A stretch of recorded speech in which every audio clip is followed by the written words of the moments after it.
sind hier in Obergurgl, mitten im Skigebiet. Hier in der Nederhütte hängen insgesamt an die 40 Boxen von D&B. In der Schirmbar haben wir 6 E8, das ist ja ein Rundell, sind eben dort etwas kleinere Boxen, da kann man nicht so große hineinhängen. Und 2 BI6 Sub.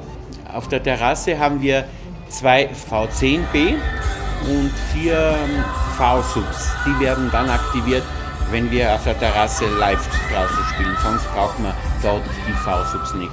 Und in der Hütte herinnen haben wir von der Y-Serie 19 Boxen, also die 10er und die 7er, dann 2 E8 auch noch im kleinen Bereich. Dann haben wir hier 4 Subs, V-Subs, die haben sich sehr gut bewährt, weil die ja nicht nach hinten abstrahlen und das ist hier sehr wichtig, dass wir hier sehr direkt arbeiten. Und dann haben wir 8 D80 Endstufen.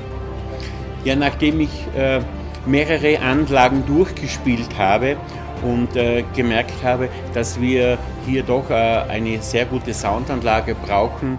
Wir sind dann mit Schlagzeug an die Bühne gegangen und eben meine Passion war eigentlich immer Rock'n'Roll und wir haben nie einen normalen Après-Ski gemacht. Vor 15 Jahren, da habe ich dann schon gewusst, dass es gibt eben D&B und eben noch andere Marken. Und da habe ich mir dann gesagt, ich möchte die besttönende Musikanlage in die Nederhütte installieren. Und dann haben wir einen Test gemacht mit verschiedenen Produkten und bei diesem Test hat D&B ganz klar das Rennen gemacht. 1988 im Dezember haben wir geöffnet. Ja, zu dieser Zeit, wir mussten ja kleine Brötchen backen. Wir haben ja eigentlich, meine Frau und ich, mit nichts angefangen und es war schon immer 2 Ebenen. Einmal eben die Küche, das Essen, alles mit Bedienung und eben auch mit Musik. Wir haben eigentlich keine Zeit, uns länger im Winter mit Musikanlage und so einem Zeug zu beschäftigen.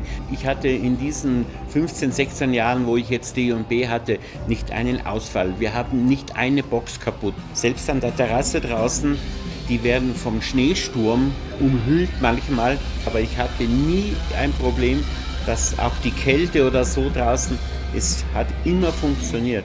Keine Endstufe hat einen Aussetzer gehabt. Wir spielen im Winter an die 100 Gigs. Sie werden wirklich schon strapaziert.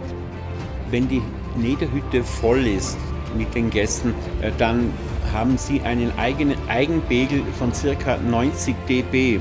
Wenn wir live spielen, dann kommen wir immer wieder an 100 dB ran. Mit diesem Power müssen wir die Leute beschallen, dass wir schön durchkommen. Und das war eben der Grund, warum wir so eine hochwertige Anlage brauchen. Und wir spielen ja eben, wie gesagt, mit E-Gitarren, mit Schlagzeug, wir spielen Rockmusik und das muss natürlich alles sehr angenehm sein für die Leute. Wir haben ja auch, wenn wir einsounden und wenn wir manchmal merken, wir haben vielleicht etwas nicht richtig an Bord, dann merken wir sofort, wenn so wenig Druck ist, dass die Stimmung nicht so ist. Also das ist unheimlich wichtig, dass man sagt ja auch Druck oder Schub da ist, aber es muss immer alles angenehm sein und es muss passen und wertig sein, sonst funktioniert das nicht. Wenn es zu laut ist, dann, die Gäste sind ja hier in Urlaub, wir haben ja hier in Obergurgl doch ca. 60-70% der Gäste, die in 4- und 5-Sterne-Hotels urlauben und die Leute, die bespaßen wir hier mit Après-Ski und aus dem Grund ist das wirklich absolut notwendig, so eine hochwertige Anlage zu haben.